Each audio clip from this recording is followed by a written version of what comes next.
Magandang umaga, narito na ang PTV Balita ngayon. Nananatiling bukas ang Strait of Hormuz sa mga komersyal na barko habang umiiral ang tigil putukan sa gitnang silangan.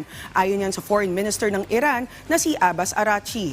Mahalaga ang nasabing daang dagat sa pandaigdigang kalakalan ng langis. Kaya tinitingnan ito bilang mahalagang hakbang sa pagluwag ng tensyon sa rehiyon.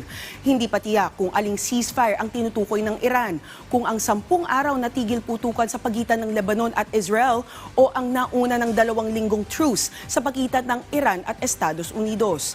Malugod namang tinanggap ni US President Donald Trump ang anunsyo, pero nilinaw na mananatili ang naval blockade ng Amerika laban sa Iran hanggang hindi pagganap na napipirmahan ang peace deal. Pinalawig ng Securities and Exchange Commission o SEC hanggang June 15, 2026 ang deadline ng pagsusumite ng annual financial statements ng mga korporasyong may fiscal year na nagtapos noong December 31, 2025. Kasunod ito ng pag-extend din ng Bureau of Internal Revenue sa deadline ng pagsusumite ng annual income tax return hanggang May 15. Ayon sa SEC, kailangan munang may patunay na natanggap ng BIR ang financial statements bago ito may sumite sa komisyon. Saklaw ng palawig ang lahat ng korporasyon, kabilang ang mga sangay at tanggapan ng mga dayuhang kumpanya. Gayon din ang mga nasa ilalim ng mga extension office ng SEC.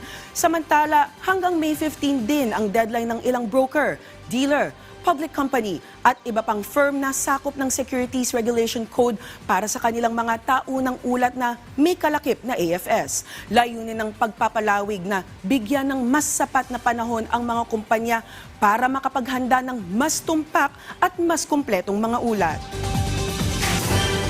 At yan ang mga balita sa oras na ito. Para sa iba pang updates, i-follow at i-like kami sa aming social media sites sa @PTVPH. Ako po si Denise Osorio para sa Pambansang TV sa Bagong Pilipinas.